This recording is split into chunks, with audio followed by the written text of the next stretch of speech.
this is the first specimen. This is actually a nanowire. Our bodies don't reject these biosensors, and so our tissues will engulf them. So there is no rejection of these. And they come in various shapes and sizes. This was a politician in Southern California in the early 40s, 50s, up into the early 90s. They used to be the size of a grain of rice. Now they were able to trace through the digital serial number of this microchip. And this microchip went back to an NSA database. It's a special forces soldier who was having some auditory symptoms. There was a frequency that was detected we had not detected in the last 20 years that we've been doing this. When we traced this signal, we expected it to be a frequency that was owned by the United States, and it wasn't. It was actually owned by NATO. And so we're like, well, what the heck? Why would NATO have the license rights on this frequency, particularly coming from a U.S. Special Ops soldier?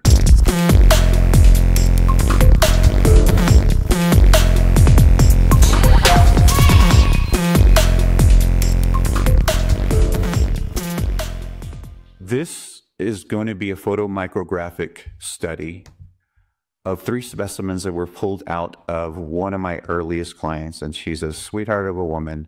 I have no idea why someone would want to do this to her. But this was done in 2018, and they surgically removed 3 specimens from her person.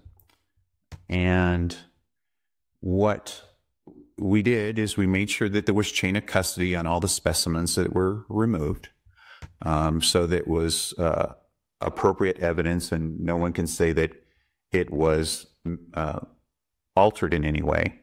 And you can see it's this foreign body specimens, material specimens, and then what they found is these were semiconductors with waveguides.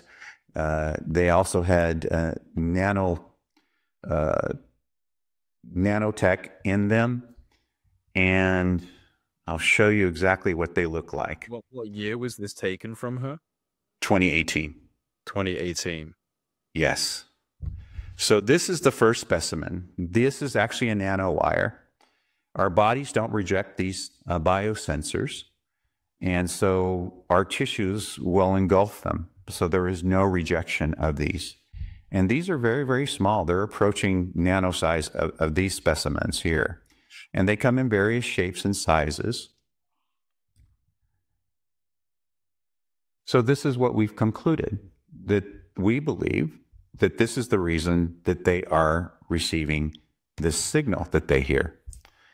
And just to show you the progression of this technology, this is the Larson case. This was a politician in Southern California, and this was in late 2009, and he had over 10 of these biosensors removed from his person.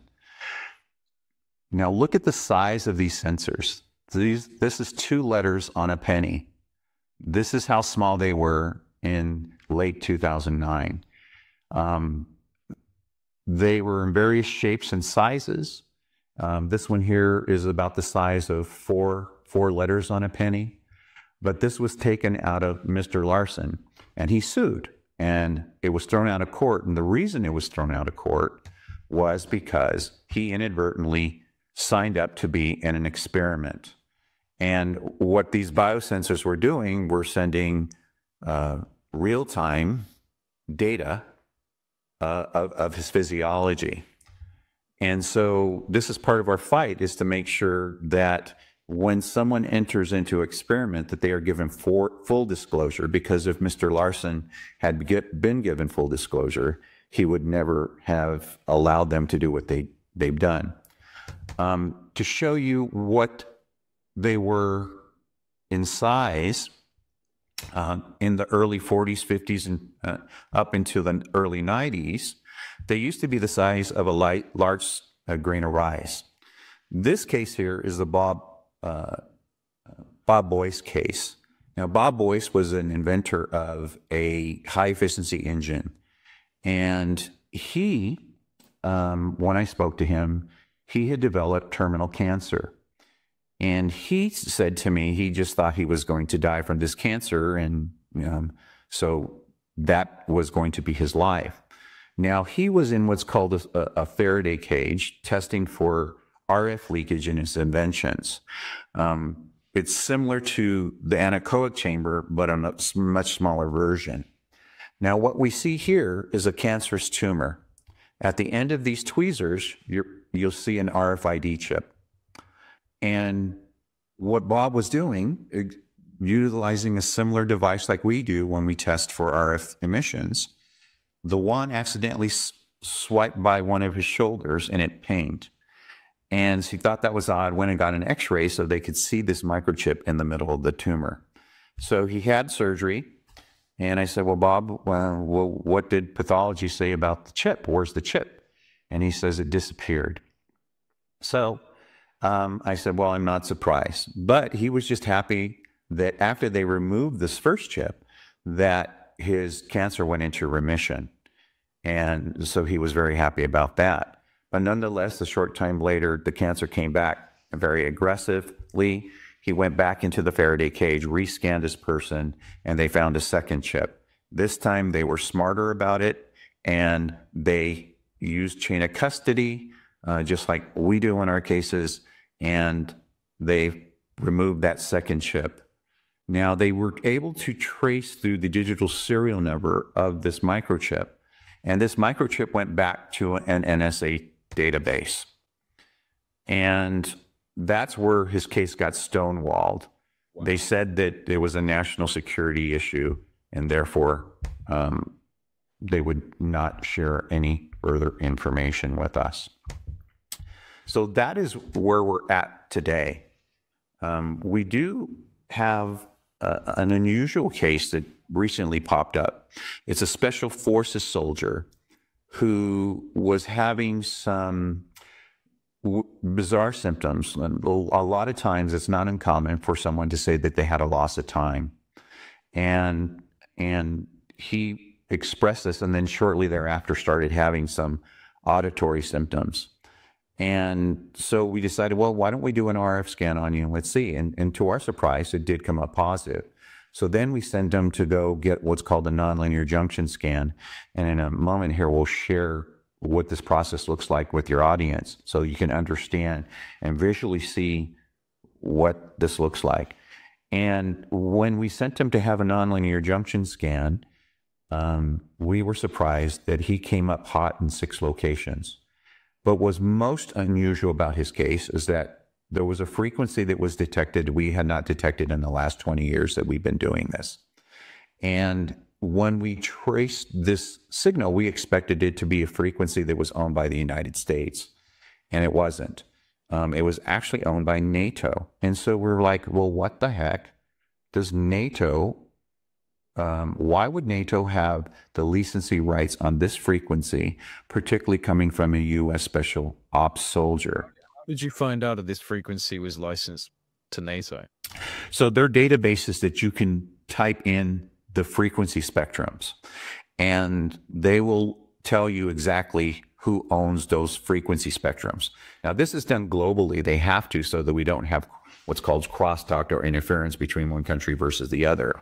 So that was very unique, and we're keeping a close eye on this because we do know of another person out there who also has a case of a special ops person who is coming up with this exact same frequency. So that's something to be determined in what we're looking for. Can you see what the frequency is? I don't want to because it could compromise these soldiers. But I'm going to show you in that video. If you could click on that link for the video, that was just the second one that I sent you. We're going to hear Colonel Egrin being introduced in the Department of Homeland Security, and then we'll move into what this radio frequency scan looks like. Mr. Chairman, ranking members, congressmen, it is an honor to speak with you today and give voice to the unseen, the U.S. government, AHI survivors, and their families. My name is Greg Edgreen.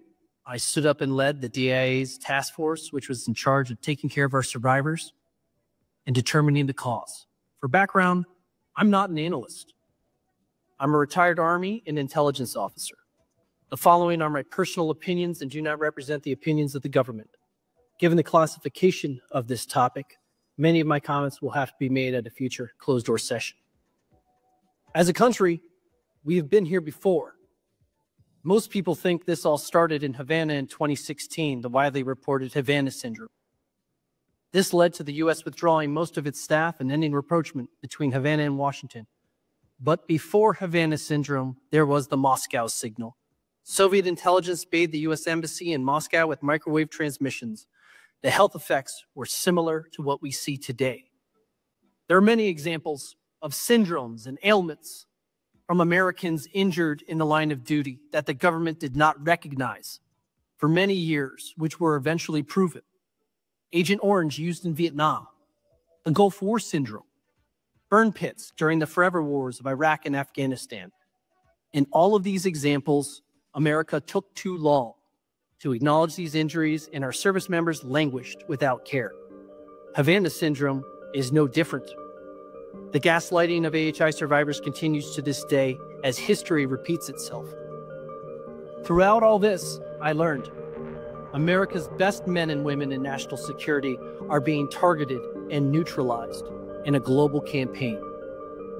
AHIs have been reported in the press in every continent except for Antarctica, with a large percentage of these attacks occurring in the homeland, an American, in this town,